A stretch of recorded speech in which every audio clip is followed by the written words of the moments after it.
Why do I resist getting into alignment so much? Well, first of all, it's not as much as you think. But the reason is because what you're observing isn't all in alignment with what you now desire. So why do I continue to observe those things that I know are not in alignment with me? Well, the reason you do that is because law of attraction is responding to the vibrational habit that you've got going on. When you think a thought, you emanate a vibration, and law of attraction lines you up with that.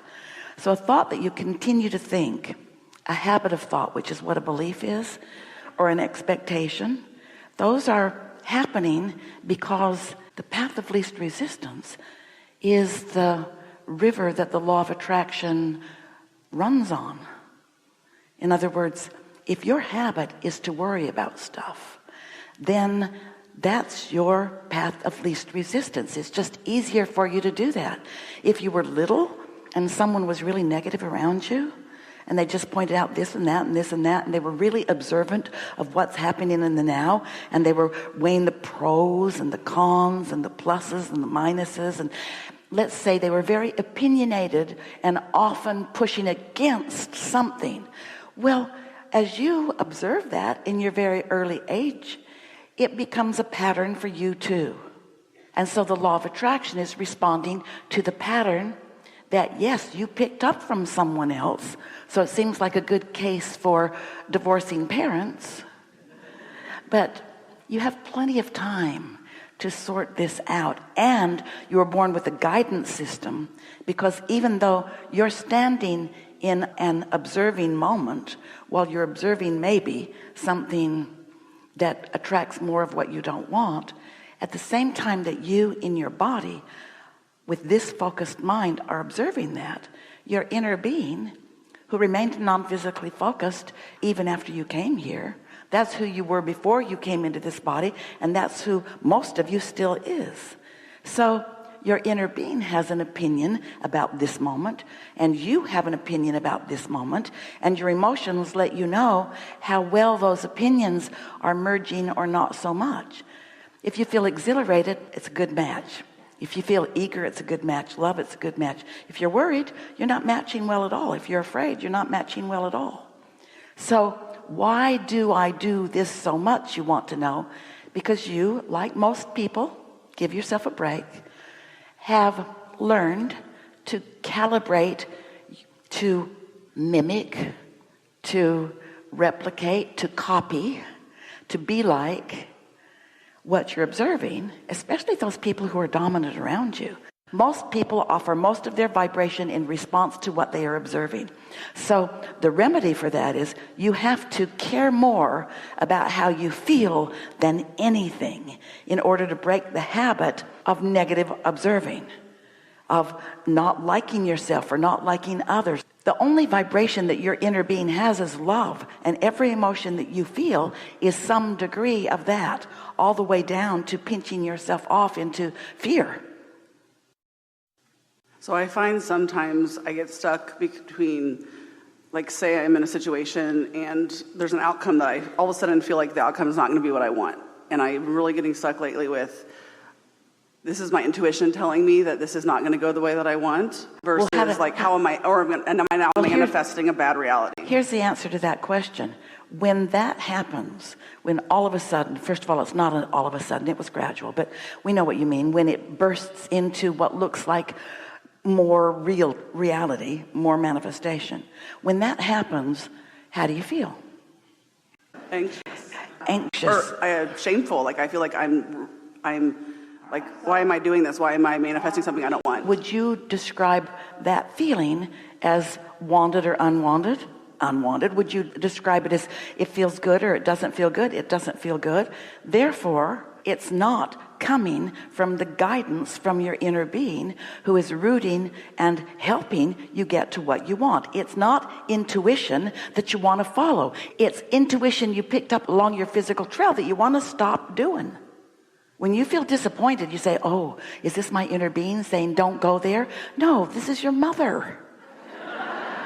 This is some worried person. This is some fearful person who cared for you and didn't want you to The most common thing is parents love you so much, they don't want you to set yourself up for disappointment.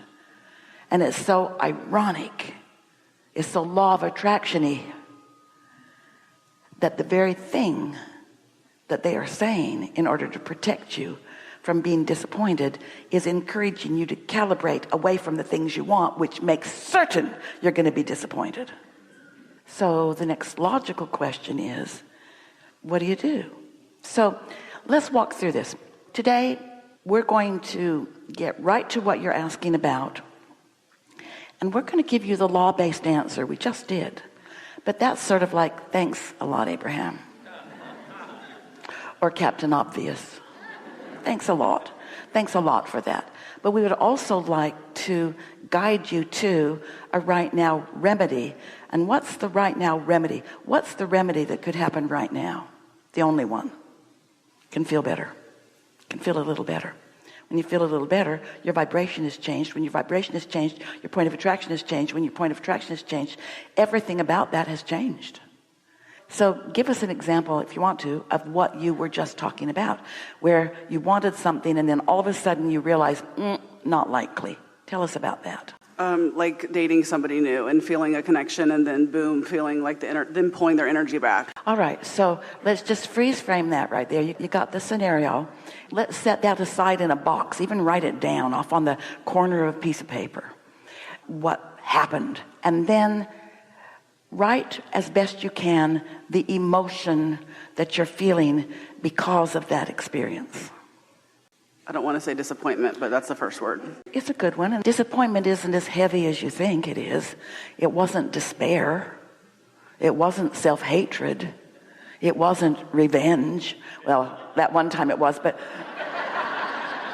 mostly it's just disappointment or discouragement. So you write that. So now envision or have in front of you a piece of paper, not that big, just a piece of paper, and draw a big circle that's going to contain this subject, and then write some circles around the edge. Esther puts 12 around, like the numbers on an analog clock. And then in the center, draw 2 smaller circles and write disappointment in one of them. This is where I'm starting. And because I'm aware that how I feel is an indicator of my point of attraction, my purpose of doing this process is, if I can, to improve the way I feel. So I'm not going to lie to myself. I'm not going to make stuff up. I'm not going to blame anybody. I'm not going to do anything that accentuates where I am. My purpose of this is to lighten it up a little bit by seeing if I can find any easy matches to feeling good, any easy existing matches.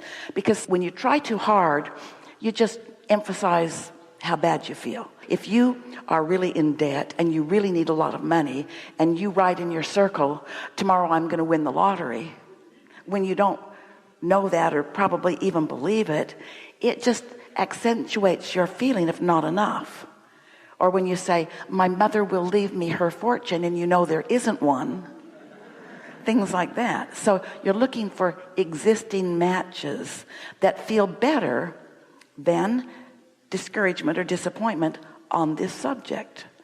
Things like, we're just going to pick your brain a little bit, and maybe some from out there, but things that are easy about that, like, this isn't my last choice, and you just never know who you're going to run into. Feels a little better. And I've defined what I'm looking for rather clearly. Little tiny writing.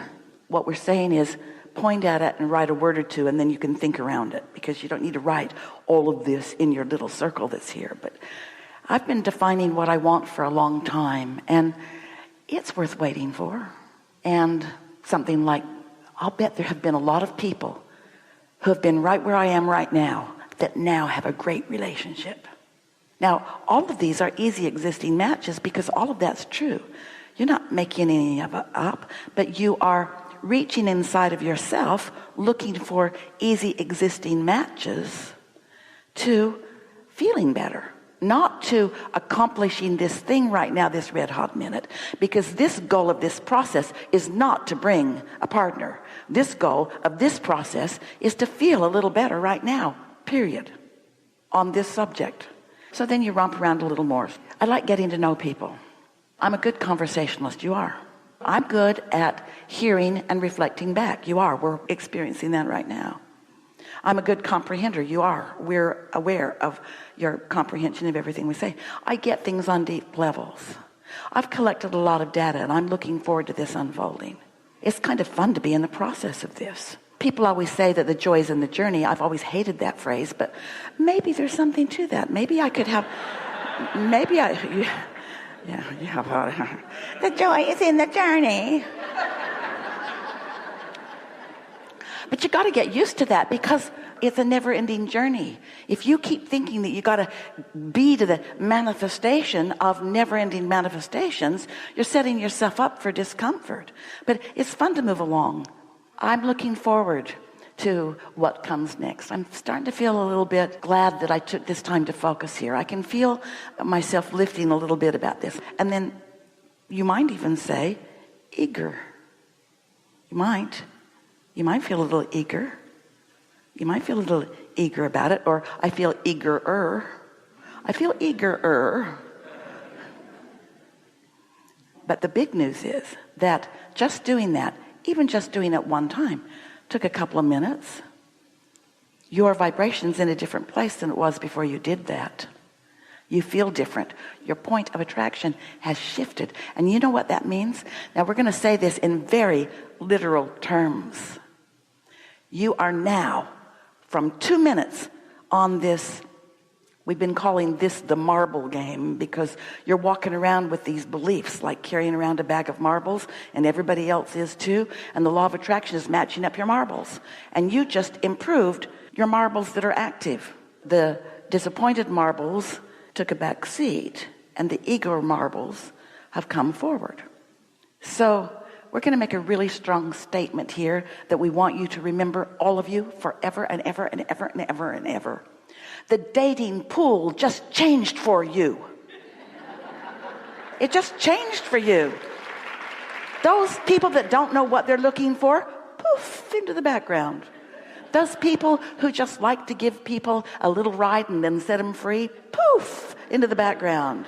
Those who are looking for a nurse with a purse, poof, poof, into the background.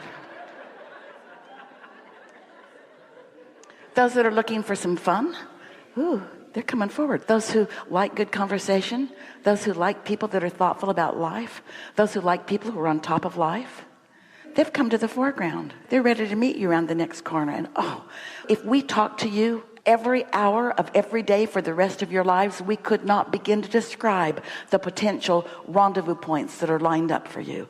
But you will recognize them when you see them, because you did this. You're queued up for that awareness now, you say. Helpful?